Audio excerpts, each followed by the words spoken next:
നട്ടിട്ടില്ലാത്ത, എന്റെ പിതാവ് നട്ടിട്ടില്ലാത്ത തൈയൊക്കെ വേരോടെ പിഴുതു പോകും. അപ്പൊ യേശു ഭയങ്കരമായ ഫോക്കസ്ഡ് ആണ്. യേശുവിന് വ്യക്തമായിട്ടാണ് ഇത് സംഭവിക്കും എന്നുള്ളത്. ഈ മിനിസ്ട്രിയിൽ ഇത് സംഭവിക്കും, ചർച്ചകൾ സംഭവിക്കും. താൻ മൂലക്കല്ലായി മാത്രമല്ല, മൂലക്കല്ലായിട്ടാണ് ദൈവം തന്നെ ആക്കിയിരിക്കുന്നെങ്കിലും താൻ മൂലക്കല്ലായി മാത്രമല്ല, പലർക്കും ഇടർച്ചയും തടങ്കൽ പാറയുമായി മാറും. പലരും വിട്ട് പിരിയും. പലരും ഇത് കഠിന വാക്ക് ഇത് ആർക്ക് അനുസരിക്കാൻ കഴിയുമെന്നുള്ള ആ ചോദ്യങ്ങൾ അവിടെ ഉയരും. അപ്പോഴൊക്കെ യേശു അതിന് തയ്യാറായിരുന്നു. കാരണം അതിനെ അഭിമുഖീകരിക്കാൻ യേശു തയ്യാറായിരുന്നു. അതാണ് ഞാൻ പറഞ്ഞു വന്നത്. അതിനെ അഭിമുഖീകരിക്കാൻ തയ്യാറായ കാരണം എന്ന് ചോദിച്ചാൽ യേശുവിന് വ്യക്തമായൊരു ലക്ഷ്യമുണ്ടായിരുന്നു. പുതിയ തുരുത്തികൾ വാർത്തെടുക്കപ്പെടും. ഈ ലക്ഷ്യത്തോടെ വേല ചെയ്തെങ്കിൽ മാത്രമേ നമുക്കും ഈ പ്രതിസന്ധികളെ തരണം ചെയ്യാൻ കഴിയത്തുള്ളൂ. ഇല്ലെങ്കിൽ നമ്മൾക്ക് യേശു അല്ല ഇടറിപ്പോയത്, യേശുവിൻ്റെ ഇടറിപ്പോയത്. യേശുവിന് ഒരു പ്രയാസം അവർ ഇടറിപ്പോയിട്ടും അവർ പിന്തിരിഞ്ഞു പോയിട്ടും അല്ലെങ്കിൽ ഞങ്ങളിപ്പോൾ വിട്ടുപോവുകയാണ്, ഇതൊന്നും അനുസരിക്കാൻ ഞങ്ങൾക്ക് കഴിയത്തില്ല, ഇതൊക്കെ ഭയങ്കര പ്രയാസം, ഒന്നും മനസ്സിലാവുന്നില്ല, ഇതൊക്കെ കഠിന വാക്കാണ്, ഞങ്ങൾക്ക് ഇത് പറ്റത്തില്ലെന്ന് പറഞ്ഞാൽ അവർ ഇടറി മാറി. ശിഷ്യന്മാര് പോന്നു, പരീശന്മാർ ഇടറുന്നു.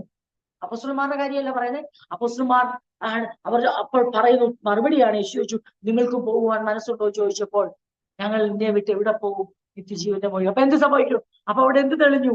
തുരുത്തികൾ വാർത്തെടുക്കപ്പെടുന്നു എന്നുള്ളതിന്റെ തെളിവാണ് ആ മറുപടി. നാഥാ, നിന്നെ വിട്ട് ഞങ്ങൾ എവിടെ പോകും, നിന്റെ പക്കലാണ് നിത്യജീവന്റെ മൊഴിയുള്ളത്. അപ്പൊ എല്ലാ പ്രതിസന്ധികളുടെ നടുവിൽ അപ്പോ യേശു അപ്പോസ്തലന്മാരും എല്ലാം ലക്ഷ്യം വെച്ചത് അതേ ഒരു അനുഗ്രഹിക്കപ്പെട്ട തലമുറ, ഒരു സന്തതി, ദൈവത്തെ സേവിക്കുന്ന, സ്നേഹിക്കുന്ന, അവന്റെ വരവ് വരെ അതേ വിശ്വാസത്തോടെ നിലകൊണ്ടുകൊണ്ട് തലമുറയായി ആ സത്യം കൈമാറിക്കൊണ്ട് മുന്നോട്ട് പോകുന്ന ഒരു തലമുറയെ മുമ്പിൽ കണ്ടുകൊണ്ടാണ് ഇവരിതിനെല്ലാം അതിജീവിച്ചത്. നമുക്കും അങ്ങനെ മാത്രമേ ഈ പ്രതിസന്ധികളെ അതിജീവിക്കാൻ കഴിയത്തുള്ളൂ. അപ്പൊ ആ doctrine, develop the true doctrine of Christ in regard to Christian living. ക്രിസ്തീയ ജീവിതത്തെ പറ്റിയുള്ള യഥാർത്ഥമായ സത്യ ഉപദേശത്തെ സ്ഥാപിക്കുവാൻ, അതിനെ വ്യക്തമാക്കുവാൻ അപ്പോസ്തലൻ ശ്രമിക്കുകയാണ്. അതുവരെ തന്റെ ഉദ്ദേശം ദൈവമക്കളുടെ ഉള്ളിൽ സഭയ്ക്കകത്ത് കടന്നിരിക്കുന്ന ദുരുപദേശങ്ങളെ ശക്തമായി എതിർക്കുക, ചെറുക്കുക, പുറത്താക്കുക. ഇനി അപ്പോസ്തലൻ ചെയ്യുന്നത് ദൈവസഭയുടെ മനസ്സ്, രക്ഷിക്കപ്പെട്ട ഓരോരുത്തരുടെയും മൈൻഡ് ഉയരങ്ങളിലുള്ളതിലേക്ക് കേന്ദ്രീകരിപ്പിക്കുക, ഫോക്കസ് ചെയ്യിപ്പിക്കുക.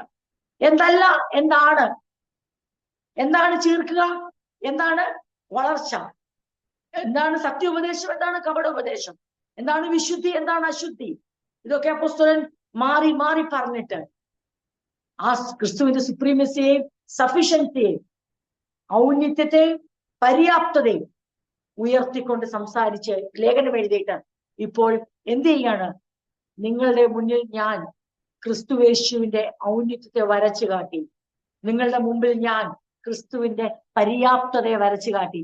ഇനി നിങ്ങൾ എന്തിനാ മടിക്കുന്നേ?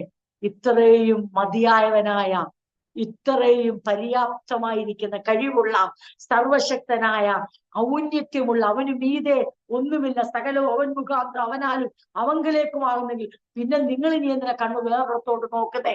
ഏറ്റവും ഉന്നതമായ ആ ഉറവിടം നിങ്ങൾക്ക് വെളിപ്പെട്ടെങ്കിൽ, അത്യുന്നതമായ ആശ്രയം നിങ്ങൾക്ക് ലഭിച്ചെങ്കിൽ, അത്യുന്നതമായ വിളി നിങ്ങൾക്ക് ലഭിച്ചെങ്കിൽ, ഇനിയും നിങ്ങളുടെ മനസ്സിനെ എന്തുകൊണ്ട് നിങ്ങൾ അശ്രദ്ധമാക്കണം, സ്കാറ്റർ ചെയ്യണം?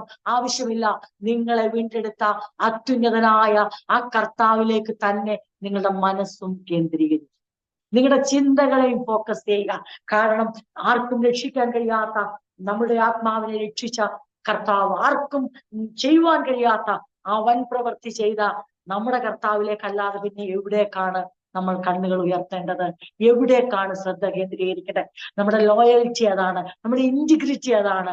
ഓർത്തോണം, ഒരുവന്റെ പരമാർത്ഥത എന്ന് പറയുന്നത്, ഒരുവന്റെ സത്യസന്ധത എന്ന് പറയുന്നത്, ആ ഒരാൾ തന്നെ വീണ്ടെടുത്ത് തന്റെ കർത്താവിനോട് നാം വിശ്വസ്തരാൻ തെളിയിക്കുന്ന എങ്ങനെയെന്ന് ചോദിച്ചാൽ നന്ദി പറയുന്നതുകൊണ്ട് മാത്രമല്ല, പിന്നെയോ നമ്മളുടെ മനസ്സ് അവങ്കലേക്ക് കേന്ദ്രീകരിക്കുമ്പോൾ നാം വിളിച്ചു പറയുകയാണ്, yes Lord, we are loyal, we are, ഞങ്ങൾ നിന്റെ സന്നിധിയിൽ ഫെയ്ത്ത്ഫുൾ ആണെന്നുള്ള ആ സൂചന ദൈവത്തിന് കൊടുക്കുകയാണ്. കാരണം ഞങ്ങളുടെ കണ്ണുകൾ നിങ്കിലേക്ക് തന്നെയാകുന്നു.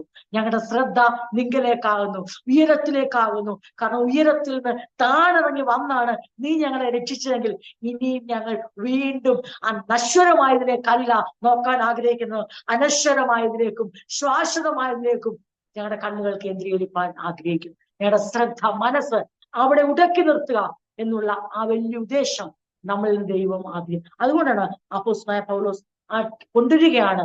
എന്തോ ആദ്യത്തെ 4 വാക്യങ്ങൾ അവിടെ പറഞ്ഞിട്ട്, ആകയാൽ നിങ്ങൾ ക്രിസ്തുവിനോട് കൂടെ ഉയർത്തെഴുന്നേറ്റിരിക്കുന്നു എങ്കിൽ ക്രിസ്തു ദൈവത്തിന്റെ വലത്തുഭാഗത്തിരിക്കുന്നതുമായ ഉയരത്തിലുള്ളത് അന്വേഷിപ്പീൻ, ഭൂമിയിലുള്ളതല്ല ഉയരത്തിലുള്ളത് തന്നെ ചിന്തിപ്പീൻ. അപ്പൊ ഇവിടെ വീണ്ടും ആ വേർഡ്, ആ ഭാഗം ഉപയോഗിച്ചത് ക്രിസ്തുവിനോട് കൂടെ ഉയർത്തെഴുന്നേറ്റിരിക്കുന്നു എങ്കിൽ.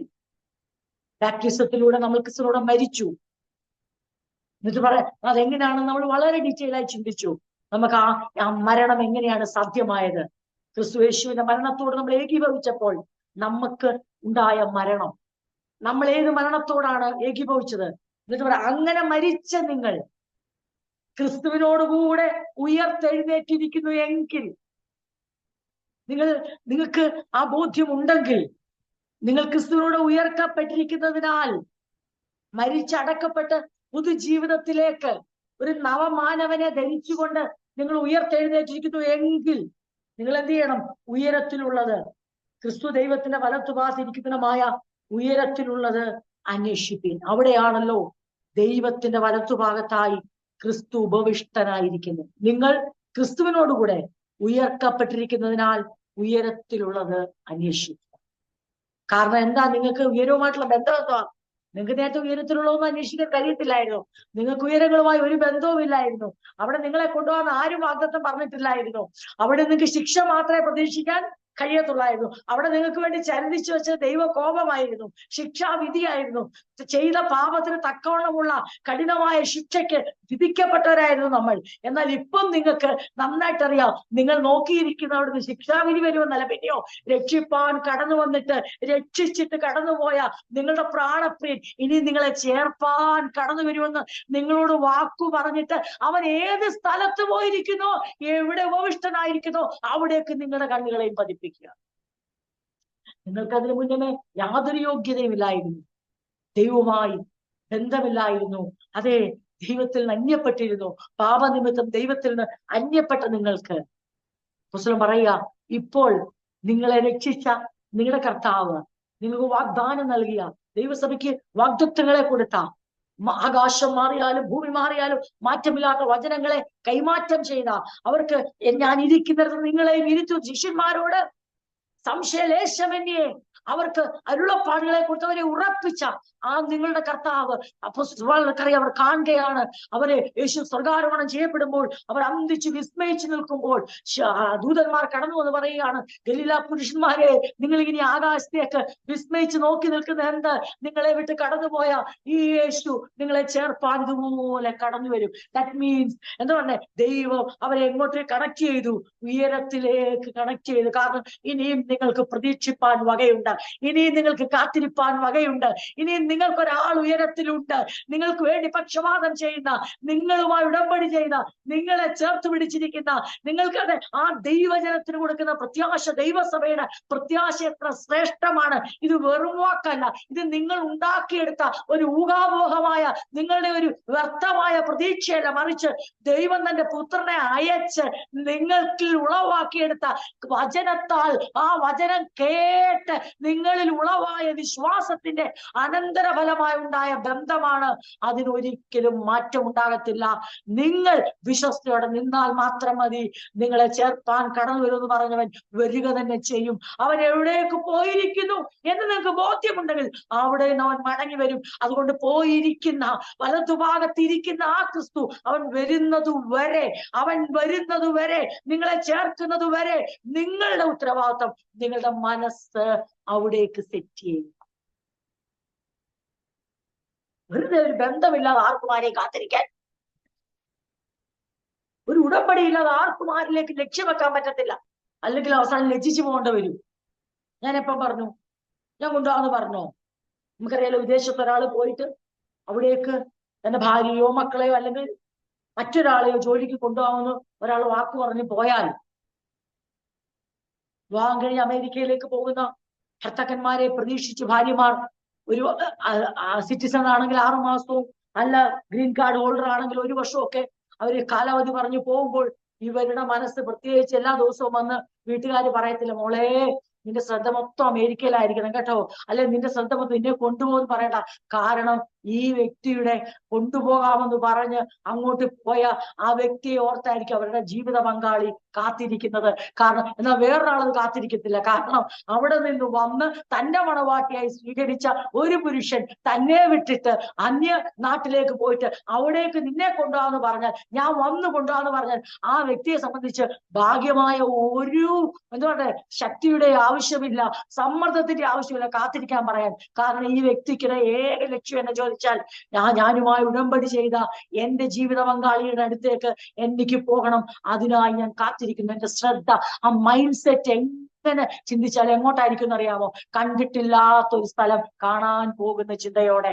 കാരണം ആ സ്ഥലത്തെ കുറിച്ചല്ല തനിക്ക് അറിവിനോ, അവിടെ പോയിരിക്കുന്ന വ്യക്തിയും ഞാനും തമ്മിൽ ഒരു ഉടമ്പടി ഉണ്ടെന്നുള്ള ഉറച്ച വിശ്വാസത്തോടെ ആ അറിയാത്തൊരു സ്ഥലത്ത് പോവാൻ അറിയാവുന്ന ഒരാൾ മുഖാന്തരം കാത്തിരിക്കുന്ന പോലെ ഇന്ന് രാത്രി ദൈവമക്കളായ നമ്മൾക്ക് നാം ദൈവരാജ്യത്തിന് അവകാശികളാകാൻ പോകുന്നത്, സ്വർഗത്തിന് അവകാശികളാകാൻ പോകുന്നത്, ദൈവത്തിന്റെ അടുത്തേക്ക് നമ്മൾ എത്തിച്ചെല്ലാൻ പോകുന്നത് എങ്ങനെയെന്ന് ചോദിച്ചാൽ, താണിറങ്ങി വന്ന കർത്താവ് നമ്മളോട് കാണിച്ച സ്നേഹത്തിന്റെയും അവന്റെ ത്യാഗത്തിന്റെയും അവൻ നമുക്ക് വേണ്ടി ചൊരിഞ്ഞ രക്തത്തിന്റെയും തകർത്ത ശരീരത്തിന്റെയും മറുവിലയായി നമ്മൾ വിശ്വസിച്ചപ്പോൾ നമുക്ക് ലഭിച്ചിരിക്കുന്ന ഈ നീതിയും ഈ രക്ഷയും അവനുമായി ബന്ധപ്പെട്ടിരിക്കുമ്പോൾ നാം പറയും, എനിക്ക് അധികമൊന്നും അറിയത്തില്ല, പക്ഷേ എന്നെ ചേർത്തണച്ച, എന്നെ തന്റേതാക്കി മാറ്റിയ എന്റെ യേശു, അവൻ പോയിരിക്കുന്ന ദൈവത്തിന്റെ വലത്തുഭാഗത്ത് ഭവിഷ്യനായിട്ട് അവൻ മടങ്ങി വന്ന് എന്നെ ചേർത്ത് അവൻ എവിടെ ഇരിക്കുന്ന അവിടേക്ക് എന്നെ കൊണ്ടുപോകാമെന്ന് വാക്ക് പറഞ്ഞിട്ടുണ്ട്.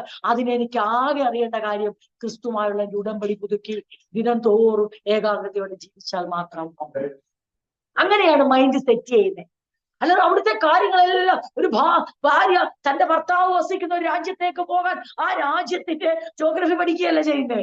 പിന്നെയോ അതിനെക്കുറിച്ച് നമുക്ക് അറിയേണ്ട കാര്യമില്ല. അവർക്ക് ആ വ്യക്തിയുമായുള്ള ബന്ധത്തിൽ നിലനിന്നാൽ മതി.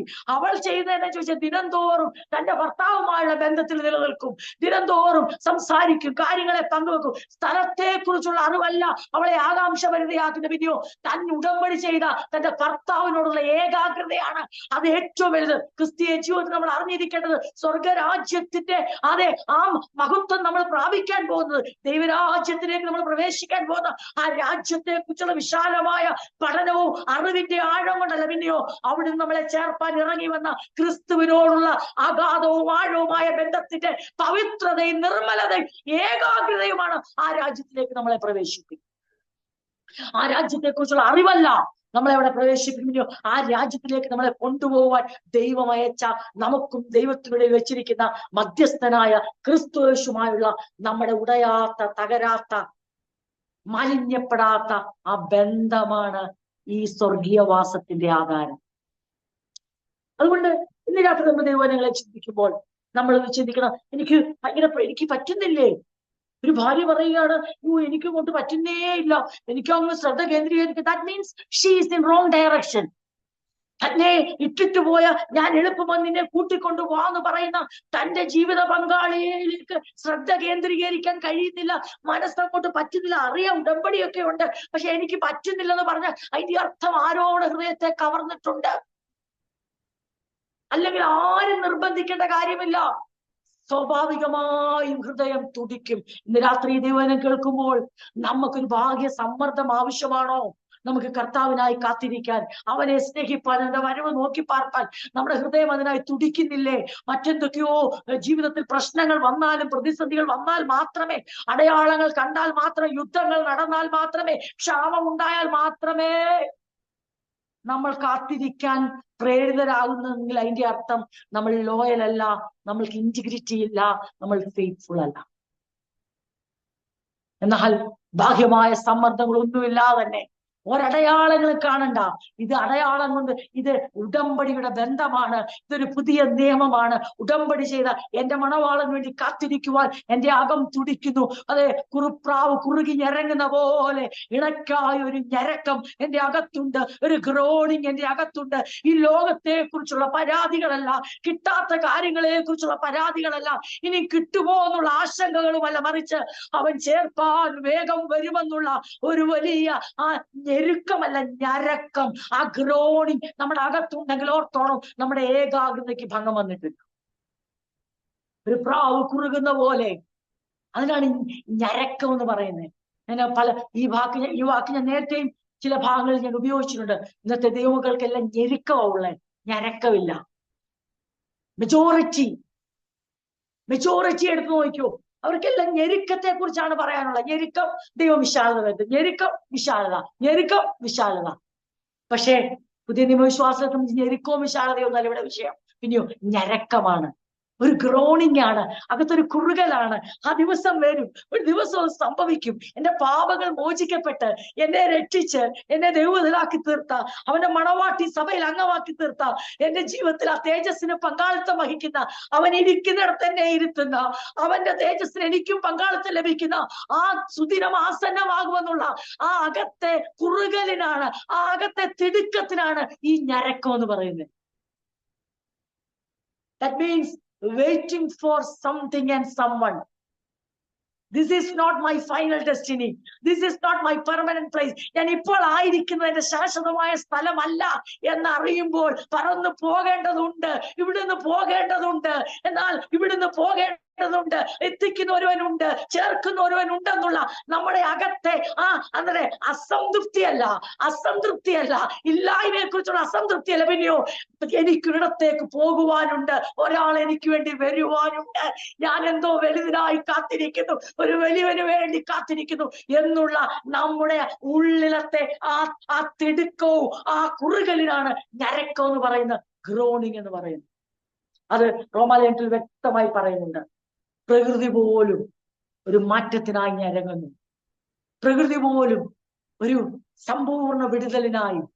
നമ്മളെ ശാപമോക്ഷം എന്നൊക്കെ നമ്മുടെ കേരളീയ ഭാഷയില് ഉപയോഗിക്കുന്ന പോലെ ആ പ്രകൃതിയും ആ ശാപത്തിൽ നിന്ന് മോക്ഷം പ്രാപിപ്പാൻ ദൈവപുത്രന്മാരുടെ തേജസ്സിന്റെ വെളിപ്പാടിനെ ആകാംക്ഷയോടെ കാത്തിരിക്കുന്നു. ഇന്ന് രാത്രി ഞാൻ വിളിച്ചു പറയട്ടെ, എന്റെ പ്രിയരെ, ആകാംക്ഷയോടെ കാത്തിരിക്കുന്ന ആ കാത്തിരിപ്പാണ് ഞരക്കമെങ്കിൽ കാത്തിരിക്കുന്ന ആരാ?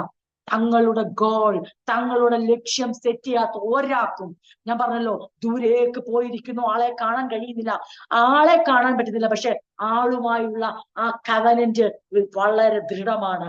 ആ ദൃഢതയോടെ ജീവിക്കുന്നവർക്ക് മാത്രമേ അകത്തി ഞരക്കം ഉണ്ടാകൂ. ഇല്ലെങ്കിൽ രക്ഷിക്കപ്പെട്ടു എന്ന് നാം പറയുന്നെങ്കിലും രക്ഷിക്കപ്പെട്ടവർ എവിടെ വസിക്കണമെന്നും ആരാണ് തങ്ങളെ അവിടെ കൊണ്ടുപോകുന്നുള്ള റിലേഷൻഷിപ്പ് മെയിൻറ്റെയിൻ ചെയ്യുന്നില്ലെങ്കിൽ ഞരക്കം, ഗ്രോണിങ് ഒരിക്കലും ഉണ്ടാകത്തില്ല. അപ്പോസ്തലന് ആ ഞരക്കമുള്ള മനുഷ്യനാ, ഓരോ ദിവസവും അതിനുവേണ്ടി വാഞ്ചിക്കുന്ന മനുഷ്യനാ. അതുകൊണ്ടാണ് അപ്പോസ്തലൻ പറഞ്ഞത്, ഞാൻ നിങ്ങളോട് പറയാം, നിങ്ങൾക്ക് യേശു ക്രിസ്തുവിന്റെ പരമോന്നത പദവിയെ കുറിച്ച് മനസ്സിലായെങ്കിൽ, നിങ്ങൾക്ക് യേശു ക്രിസ്തുവിന്റെ പര്യാപ്തതയെ കുറിച്ച് മനസ്സിലായെങ്കിൽ എന്തിനി അമാന്തിക്കണം, എന്തിനി താമസിക്കണം, എന്തിനാ ഇനി സംശയിക്കുന്നേ? ഇനി നിങ്ങൾ എന്തിനു വേണ്ടിയാ വെയിറ്റ് ചെയ്യുന്നത്? Set your thoughts, set your mind on above. നിങ്ങളുടെ മനസ്സ് ഉയരങ്ങളിലേക്ക് ഉയർത്ത്, നിങ്ങളുടെ ശ്രദ്ധ അവങ്കിലേക്ക് പോകട്ടെ.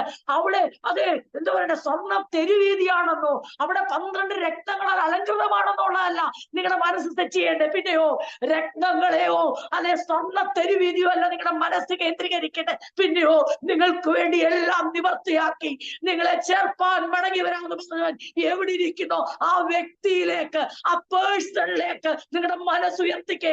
ജീവിതത്തിൽ ഒരിക്കലും നിങ്ങൾ തളർന്നു പോകത്തില്ല, ക്ഷീണിച്ചു പോകത്തില്ല.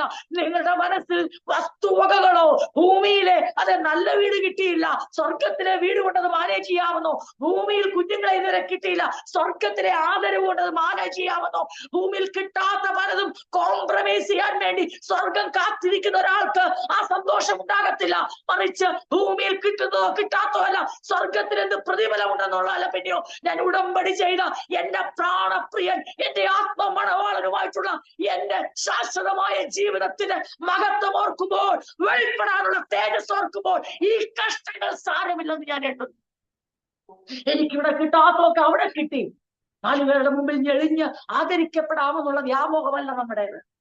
മറിച്ച് ഇവിടുത്തെ ജീവിതത്തിന്റെ നൈമിഷികത ഞാൻ മനസ്സിലാക്കുന്നു. കാരണം പാപത്തിന്റെ പടിക്കുഴിയിലായിരുന്ന എന്നെ, നശിച്ച് അത് നാശത്തിൽ വീണിരുന്ന എന്നെ, ചേറ്റുകുഴിയിലായിരുന്ന എന്നെ, ആർക്കും രക്ഷിപ്പാൻ കഴിയാത്ത എന്നെ, അതെ എന്റെ അവയവങ്ങളെ അനീതിക്ക് വേണ്ടി ഉപയോഗിച്ചിരുന്ന നിത്യശിക്ഷാവിധിക്ക് പൂർണ്ണമായി യോഗ്യയായിരുന്ന എന്നെ, അതെ എന്റെ പാപങ്ങളെ മുഴുവനും അകൃത്യങ്ങളെ ക്ഷമിച്ച് എന്റെ ജീവിതത്തെ പുതുതാക്കി മാറ്റി, പുതു മനുഷ്യനാക്കി മാറ്റി, ക്രിസ്തുവിന്റെ വകയാക്കി തീർത്തിട്ട് ഞാൻ ഇനി സ്വത്തിനു വേണ്ടി കാത്തിരിക്കണോ, വ്യക്തിക്ക് വേണ്ടി കാത്തിരിക്കണോ? ഒരു സ്വത്തുക്കൾക്കും രക്ഷിക്കാൻ പറ്റാത്തതാണ് കർത്താവ് ചെയ്തതെങ്കിൽ ആ വ്യക്തിയുമായുള്ള നമ്മുടെ ഏകാഗ്രത.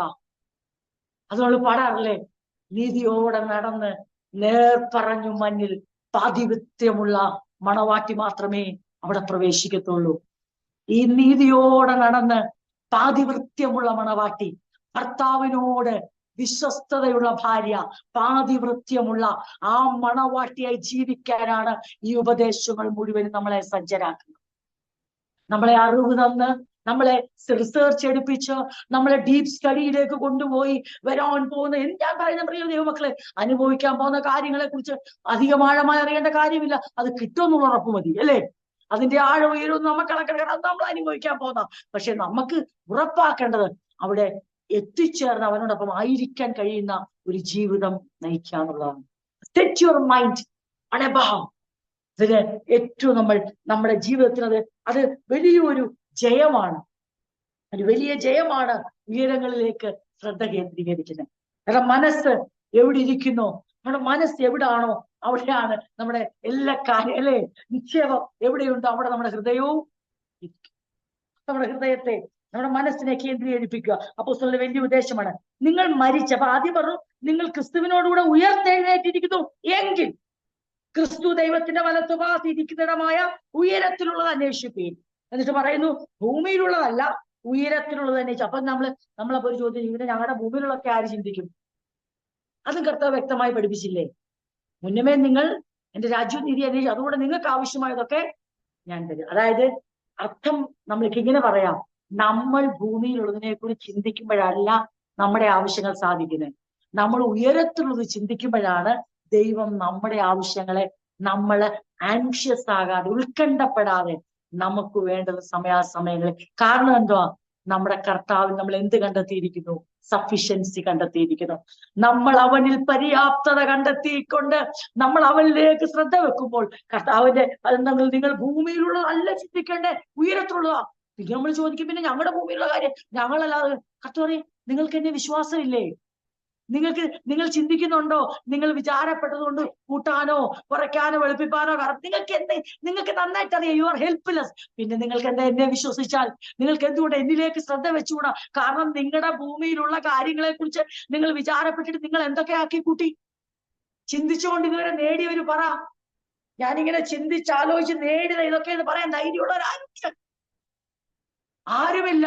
അങ്ങനെയാണെങ്കിൽ ഒരു ദൈവം ഇതിൽ ചിന്തിച്ചാലോചിച്ച് കൂട്ടിയുണ്ടാക്കുന്നതല്ല ഈ ഭൂമിയിലെ ആവശ്യങ്ങളെങ്കിൽ അത് ചെയ്തു തരുന്ന ദൈവമാണെങ്കിൽ പിന്നെ നമ്മൾ ചിന്തിക്കേണ്ടതുണ്ടല്ലോ. അതുകൊണ്ടാണ് പറയുന്നത്, എവിടേക്ക് ശ്രദ്ധ പോകരുത്, എവിടേക്ക് ശ്രദ്ധ പോകണം. ഭൂമിയിലുള്ളതിലേക്ക് ഓവറായി അമിതമായി ശ്രദ്ധ പോയാൽ എന്ത് സംഭവിക്കും? ഒരേ സമയത്ത് മനസ്സ് രണ്ടിടത്ത് കേന്ദ്രീകരിക്കാൻ പറ്റത്തില്ല. രണ്ട് യജമാനെ സേവിക്കാൻ കഴിയത്തില്ല. കാരണം എന്തുകൊണ്ടാണ് അത് പറയാൻ കാര്യം? രണ്ട് യജമാന്മാരെ സേവിക്കാൻ കഴിയത്തു പറഞ്ഞാൽ രണ്ടുപേർക്ക് ഒരുപോലെ ഹൃദയം കൊടുക്കാൻ പറ്റത്തില്ല. അങ്ങനെയാണെങ്കിൽ ഭൂമിയിലുള്ളത് എന്തുകൊണ്ടാണ് ഇന്ന് പലർക്കും ഉയരത്തിലുള്ളത് ചിന്തിക്കാൻ പറ്റാത്ത? ഉയരത്തിലുള്ളത് ചിന്തിക്കാന്ന് പറഞ്ഞാൽ ക്രിസ്തുവിലേക്ക് ശ്രദ്ധ കേന്ദ്രീകരിക്കാൻ പറ്റാത്ത കാരണം അവരുടെ മനസ്സ് വല്ലാതെ വാണ്ടേഡാണ്. മനസ്സ് വല്ലാതെ അലഞ്ഞു നടക്കുകയാണ്. അങ്ങനെ ഒരു മനസ്സിന് ഒരിക്കലും എവിടേക്ക് ശ്രദ്ധ കേന്ദ്രീകരിക്കാൻ പറ്റത്തില്ല?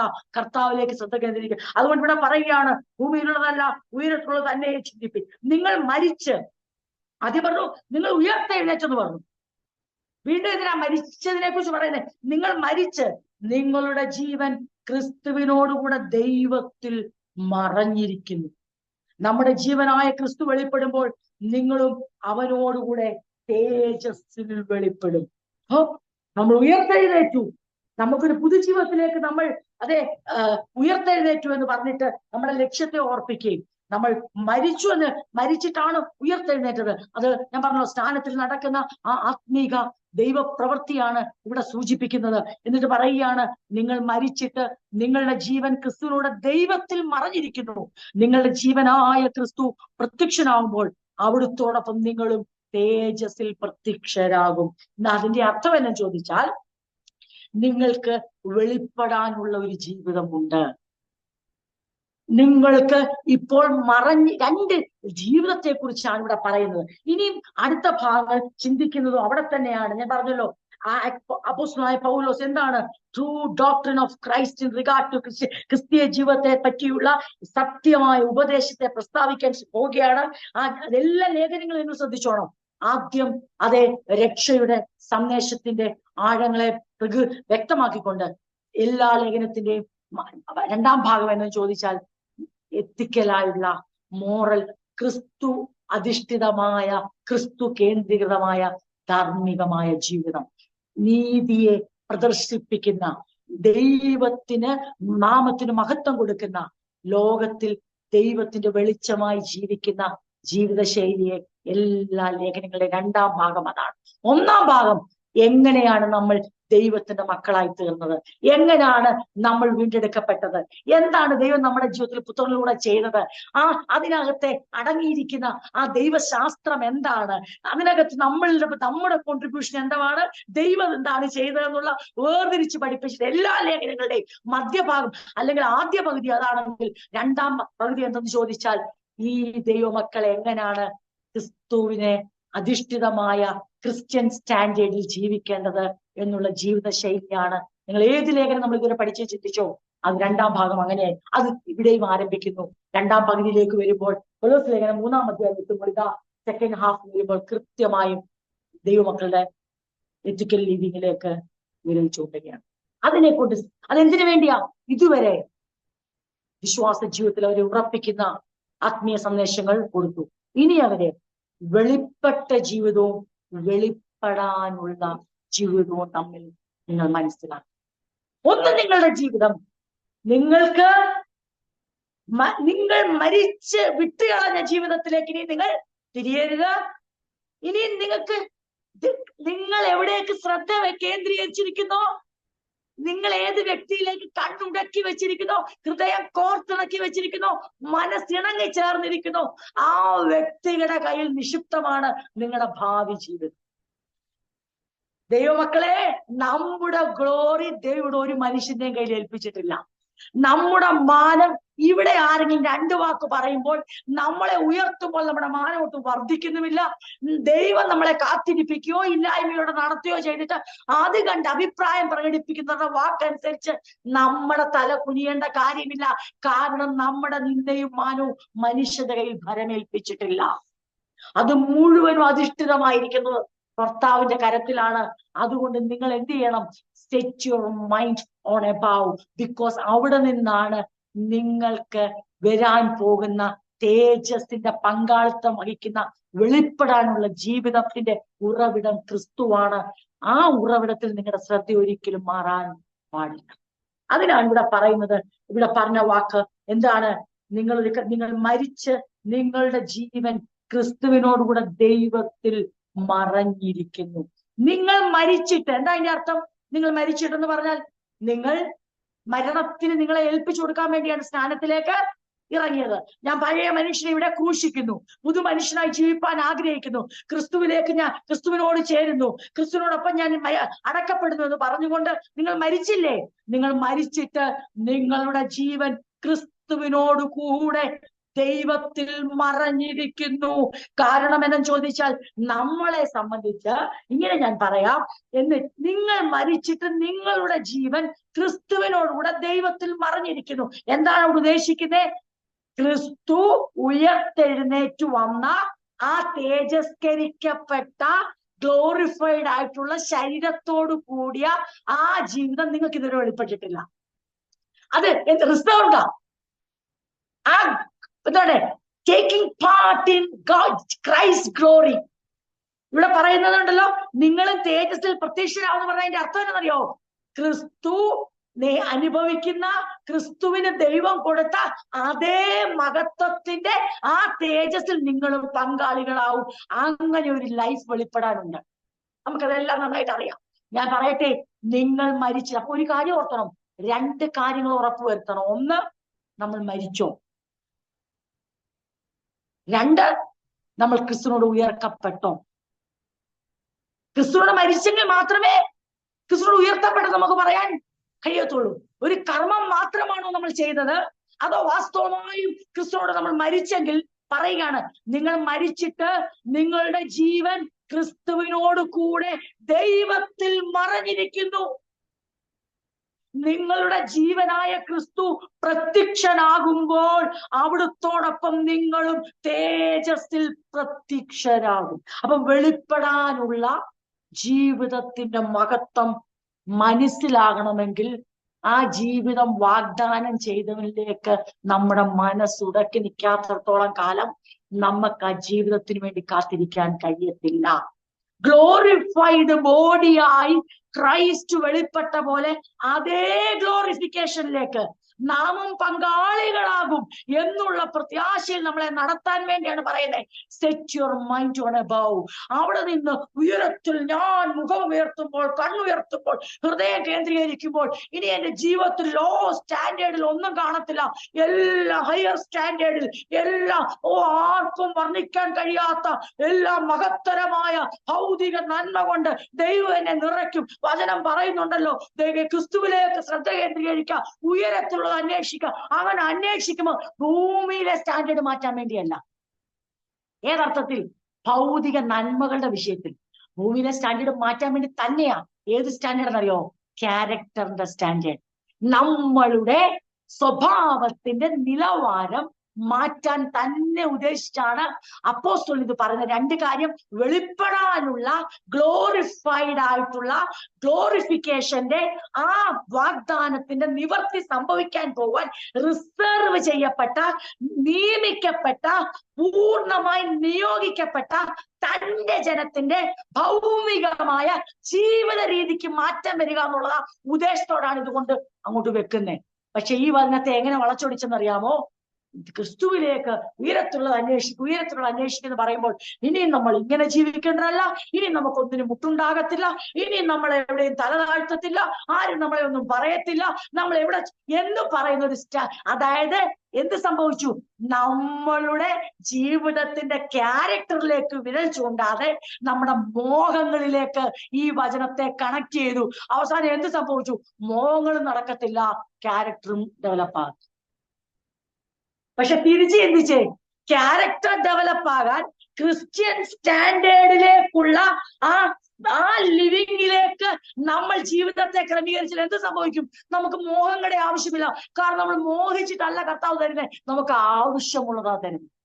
ഒരു ഭക്തന്റെ മോഹമല്ല ദൈവം നിവർത്തിക്കുന്നത്, ഒരു ഭക്തന്റെ ആവശ്യവും അവന്റെ ആഗ്രഹങ്ങൾക്ക് ഞാൻ ഒരിക്കലും മാറ്റി പറയാൻ, അവന്റെ ആഗ്രഹങ്ങൾക്ക് പ്രാധാന്യം എന്ന് പറയാൻ ഞാൻ ഒരിക്കലും ഇവിടെ. കാരണം എന്റെ ചെറിയ ആഗ്രഹങ്ങളെ പോലും അറിഞ്ഞ് പ്രവർത്തിക്കുന്ന ഒരു കർത്താവിന്റെ സഫിഷ്യൻസി ഞാൻ അനുഭവിക്കുമോ എനിക്ക് ദൈവജനത്തോട് ഒരിക്കലും പറയാൻ പറ്റത്തില്ല. അവൻ നമ്മുടെ ആഗ്രഹം ഒന്നും മൈൻഡ് ചെയ്യത്തില്ല. പക്ഷെ ഒരു കാര്യം ഞാൻ പറയാം, നമ്മുടെ ആവശ്യങ്ങളെ സാധിപ്പിക്കുന്നതോടൊപ്പം ഇന്നത്തെ നമ്മുടെ ആഗ്രഹങ്ങൾ ദൈവം റിസർവ് ചെയ്തു വെക്കുക. എന്താണെന്നറിയാമോ? അത് നമ്മുടെ നാളത്തെ ആവശ്യമായി മാറുമ്പോൾ ആ ആഗ്രഹങ്ങൾ സാധിക്കപ്പെടും. കാരണം ഇന്നത്തെ ആഗ്രഹം ഒരു മോഹം പോലെ നിലനിൽക്കുന്നെങ്കിൽ അതുകൊണ്ട് നമുക്ക് ഗുണം ചെയ്യത്തില്ല. ആഗ്രഹങ്ങൾ ഒരു പൈതലിന്റെ ജീവിതത്തിൽ നിറവേറേണ്ടത് ആവശ്യമെന്ന് ദൈവത്തിന് തോന്നുമ്പോൾ ദൈവം അതിനുവേണ്ടി നമുക്കൊരു സോഴ്സും വേണ്ട, അതിനുവേണ്ടി ആരെ ഒത്താശ വേണ്ട, അതിനുവേണ്ടി ഒന്നും വേണ്ട. സഫിഷ്യൻസി ക്രിസ്തുവിൽ കണ്ടെത്തിയാൽ മാത്രം മതി. എന്റെ വാക്കുകളെ ഇവിടെ അവസാനിപ്പിക്കാം പ്രിയപ്പെട്ടവരെ. നമ്മൾ തുടർന്ന് ചിന്തിക്കും. ഒന്ന് മനസ്സിൽ ഗ്രഹിച്ചാട്ട്, വെളിപ്പെടാനുള്ള ജീവിതം അത് മറഞ്ഞിരിക്കുക, അതിനെക്കുറിച്ചുള്ള പ്രത്യാശയിൽ ജീവിക്കാൻ ഉയരത്തിലേക്ക് നോക്കണം, ക്രിസ്തുവുമായുള്ള ഏകാഗ്രതയിൽ ജീവിക്കണം. ഇനിയും അത് കഴിഞ്ഞ് ഞാൻ വായിക്കുന്നില്ല, ഞാൻ വാക്കുകളെ നിർത്താം. 5-ാം വാക്യം മുതൽ നമ്മൾ അടുത്ത ആഴ്ച ചിന്തിക്കും. എന്തിനാ നമ്മളെ ഈ ഉയരത്തിലേക്ക് വീണ്ടും സ്ട്രോങ് ആയി കണക്ട് ചെയ്യിക്കുന്നതെന്ന് ചോദിച്ചാൽ, Paul is going to teach Christ's way to live an ethical and pleasing life before God. ദൈവത്തിന്റെ മുൻപാകെ ഏറ്റവും ധാർമ്മികമായ മൂല്യം പുലർത്തുന്നതും ദൈവത്തിന് പ്രസാദമുള്ള ജീവിതം നയിക്കുവാൻ പഠിപ്പിക്കാൻ വേണ്ടിയാണ് ഈ വെളിപ്പെടാനുള്ള ജീവിതം, ഫ്യൂച്ചർ ഗ്ലോറിയെ മുന്നിൽ നിർത്തിക്കൊണ്ട് പ്രസന്റ് ആയിട്ടുള്ള നമ്മുടെ മരിച്ചുയർത്തെഴുന്നേറ്റ നമ്മളുടെ വർത്തമാനകാല ജീവിതം ഫ്യൂച്ചർ ഗ്ലോറിയെ കൂടെ ഓർത്തുകൊണ്ട് വേണം. നമുക്ക് വെളിപ്പെടാൻ പോകുന്ന ജീവിതത്തിന്റെ മഹത്വം ഓർക്കുമ്പോൾ കഷ്ടങ്ങൾ സാരമില്ലെന്ന് എണ്ണിക്കൊണ്ട് നമ്മൾ ഇവിടെ മാന്യമായി, നമ്മളിവിടെ ഹയർ സ്റ്റാൻഡേർഡിൽ വേൾഡ് ക്ലാസ് ക്രിസ്ത്യനായി, വേൾഡ്ലി ക്രിസ്ത്യൻ അല്ല, ലോക മയമുള്ള ക്രിസ്ത്യാനികളല്ല, ലോകോത്തര, വേൾഡ്ലി അല്ല, വേൾഡ് ക്ലാസ് എന്ന് വെച്ചാൽ ക്ലാസ് ക്രിസ്ത്യൻസ് ആയി ഏറ്റവും ഹയർ സ്റ്റാൻഡേർഡ് പുലർത്തുന്ന എത്തിക്കൽ ലിവിങ്ങിന് ദൈവത്തെ പ്രസാദിപ്പിക്കുന്ന അതിമഹത്തായ എന്ന് വെച്ചാൽ തേജസ്കരിക്കപ്പെടാത്ത ശരീരത്തിൽ വീണ്ടെടുപ്പ് പ്രാപിച്ച ആത്മാവിനെ വഹിച്ചുകൊണ്ട് പാപപ്രകൃതിയിൽ അത് ജീവിക്കാൻ അത് ഇടയാകേണ്ട നമ്മളെ പാപപ്രകൃതിയെ കട്ട് ഓഫ് ചെയ്ത് പാപത്തിന്റെ അടിമത്തത്തിൽ നിന്ന് വിടുവിച്ച് ജഡമയത്വമുള്ള ശരീരത്തിൽ വസിച്ചുകൊണ്ട് തന്നെ സ്വർഗീയ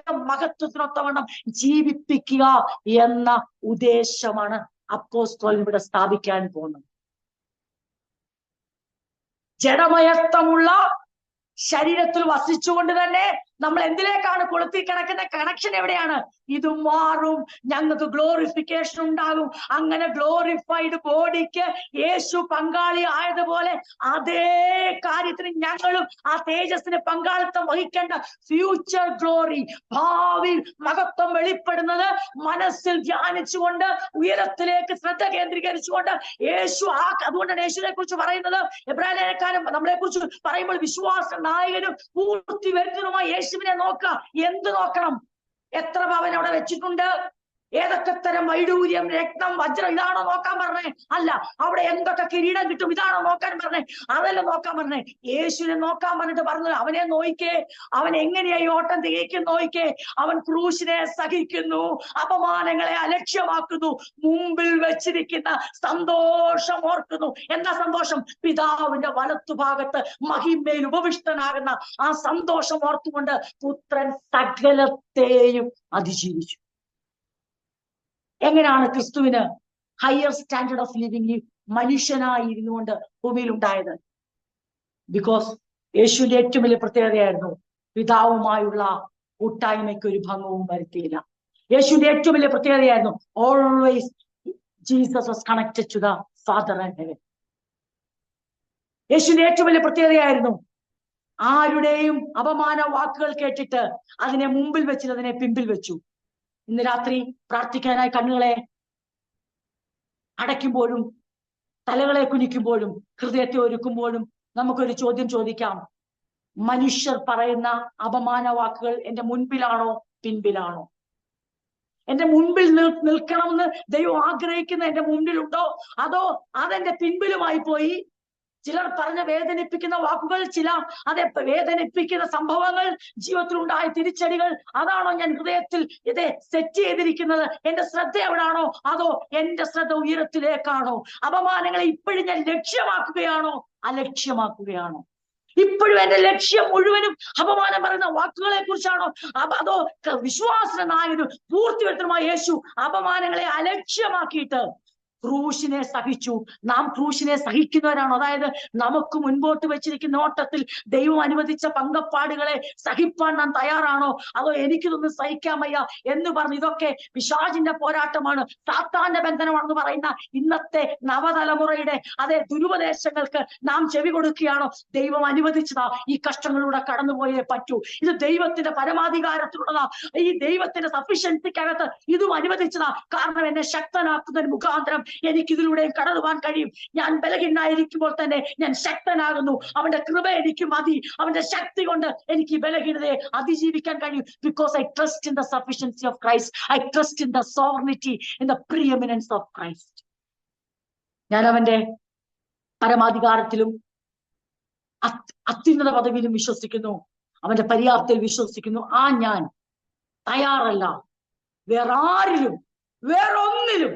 എന്റെ തന്നെ സ്വപ്നങ്ങളായിക്കോട്ടെ, എന്റെ തന്നെ ആഗ്രഹങ്ങളായിക്കോട്ടെ, മറ്റുള്ളവർക്ക് എന്നെ കുറിച്ചുള്ള ആഗ്രഹങ്ങളായിക്കോട്ടെ, എന്റെ കണ്ണിനെ ആകർഷപ്പെടുത്തുന്ന, ആകർഷകരമാക്കുന്ന ജീവിതത്തിൽ എന്തുമായിക്കോട്ടെ, ഈ ഭൂമിയിലെ ഏത് ബന്ധങ്ങളായിക്കോട്ടെ, ഇതിനെ ഒന്നും ലക്ഷ്യം വെക്കാൻ ഞാൻ തയ്യാറല്ല. ഇന്ന് രാത്രി ഞാനൊരു തീരുമാനമെടുക്കുന്നു. ഞാൻ എന്റെ ലക്ഷ്യം, ഞാൻ എന്റെ മൈൻഡ് ഉയരത്തിലേക്ക് സെറ്റ് ചെയ്യുന്നു. ഈ ഭൂമിയിലുള്ളതിനെ ചിന്തിച്ച് നശിപ്പിക്കുന്ന ഒരു ജീവിതമല്ല എനിക്ക് തന്നിരിക്കുന്നത്. വെളിപ്പെടാനുള്ള മഹത്വം, വെളിപ്പെടാൻ ഒരു ലൈഫുണ്ട്. ആ ലൈഫിന്റെ സ്റ്റാൻഡേർഡ് ഇവിടെ ജീവിക്കുവാൻ എന്നെ കുറിച്ച് ദൈവം ആഗ്രഹിക്കുന്നു. അതുകൊണ്ട് ഇങ്ങനെ ദൈവമക്കളോട് പറയട്ടെ, ഒരു ലോ സ്റ്റാൻഡേർഡ് ജീവിതം ഇവിടെ നയിച്ചിട്ട് ഒരു ഹയർ സ്റ്റാൻഡേർഡിലേക്ക് പോയി സ്വർഗത്തിൽ ജീവിക്കാവുന്ന ആരും കരുതണ്ട. ഈ ഭൗമികമായ ജീവിതത്തിൽ ഒരു ഹയർ സ്റ്റാൻഡേർഡ് ജീവൻ നയിക്കുന്നവർക്കേ സ്വർഗത്തിൽ തന്റെ പുത്രനോടൊപ്പം വാഴുവാൻ കഴിയത്തുള്ളൂ. ദൈവരാജ്യത്തിന്റെ സ്റ്റാൻഡേർഡ് ഇവിടെ പൂർണ്ണമായും അനുവർത്തിക്കേണ്ടവരാണ് നമ്മൾ. ഇവിടെ എങ്ങനെയും ജീവിച്ചിട്ട് ഇവിടുത്തെ ജീവിതത്തിന്റെ നില മെച്ചപ്പെടുത്താൻ എല്ലാവരും ശ്രമിക്കുമ്പോൾ, ഇന്ന് രാത്രി പ്രാർത്ഥിക്കാൻ ഇരിക്കുന്ന എല്ലാ ദൈവമക്കളും പറഞ്ഞാട്ടെ, എന്റെ ജീവിതത്തിന്റെ സാഹചര്യങ്ങൾ മെച്ചപ്പെടുത്തുന്നത് എന്റെ ചുമതലയുള്ള കാര്യമല്ല. എന്റെ ആരോഗ്യം മെച്ചപ്പെടുത്തുന്നത് എന്റെ ചുമതലയുള്ള കാര്യമല്ല. എന്റെ സമ്പത്ത് മെച്ചപ്പെടുത്തുന്നത് എന്റെ ചുമതലയുള്ള കാര്യമല്ല. എന്റെ ബന്ധങ്ങളെ മെച്ചപ്പെടുത്തി എന്നും അതിനെ പരിപാലിപ്പാൻ എനിക്ക് കഴിയത്തില്ല. എന്റെ ജീവിതത്തിൽ എല്ലാം ഈ ലോകത്തിനു വേണ്ടി എല്ലാവരുടെയും പ്രതീക്ഷകളെ നിവർത്തിച്ച് എല്ലാവർക്കും വേണ്ടി എല്ലാം ചെയ്തിട്ട് എനിക്ക് ജീവിതം മെച്ചപ്പെടുത്താൻ കഴിയത്തില്ല. ചിന്തിച്ച് ചിന്തിച്ച് ജീവിതം ഞാൻ നശിപ്പിക്കത്തേ ഉള്ളൂ. പക്ഷെ ഇന്ന് രാത്രി ഞാൻ ഒരു തീരുമാനമെടുക്കുന്നു. ഞാൻ ഉയരത്തിലുള്ളത് ചിന്തിക്കുമ്പോൾ ഈ ഭൂമിയിലുള്ള ഏത് അപാകതകളെയും, ഈ ഭൂമിയിലുള്ള ഏത് ബലഹീനതയെയും, ഇല്ലായ്മയും, ഈ ഭൂമിയിൽ അല്പം വഷളായിരിക്കുന്ന ബന്ധങ്ങളെ പോലും നേരെയാക്കുവാൻ എന്റെ കർത്താവിന് കഴിയും. ഈ ഭൂമിയിലുള്ള മറ്റുള്ളവർക്ക് എന്നെ കുറിച്ചുള്ള പ്രതീക്ഷ നിറവേറ്റുവാൻ എനിക്ക് കഴിവില്ല, പക്ഷെ എന്നെ കൊണ്ട് ചെയ്തെടുപ്പിക്കുവാൻ എന്റെ കർത്താവിന് കഴിയും. ഞാൻ ഉയരത്തിലുള്ള ചിന്തിക്കുന്നു. വെളിപ്പെടുവാൻ പോകുന്ന തേജസ്സിൽ പങ്കാളിയാകേണ്ട വ്യക്തിയാണ് ഞാൻ. അതുകൊണ്ട് ഇവിടെ എന്നെ കുറിച്ച് ആഗ്രഹിക്കുന്ന ദൈവത്തിന് പ്രസാദമുള്ള ഉയർന്ന നിലവാരമുള്ള വേൾഡ് ക്ലാസ് ക്രിസ്ത്യനായി, വേൾഡ്ലി ക്രിസ്ത്യൻ അല്ല, ലോകമയമുള്ള ക്രിസ്ത്യാനിയല്ല, ലോകോത്തരമായ അത് ഏറ്റവും ഉയർന്ന നിലയിലുള്ള ഒരു ക്രിസ്ത്യാനിപ്പാൻ എന്റെ കണ്ണുകളെ ഞാൻ ഉയരത്തിലേക്ക് ഉയർത്തിക്കൊണ്ട് എന്റെ മനസ്സിനെ ഞാൻ അവിടേക്ക് പതിപ്പിക്കുന്നു. എന്റെ ലക്ഷ്യം ഞാൻ ഉറപ്പിക്കുന്നു, എന്റെ നങ്കൂരം ഞാൻ ഉറപ്പിക്കുന്നു എന്ന് പറഞ്ഞ് നമുക്ക് നമ്മളെ സമർപ്പിക്കാം. ഈ വചനങ്ങളാൽ ദൈവം നമ്മെ അനുഗ്രഹിക്കട്ടെ.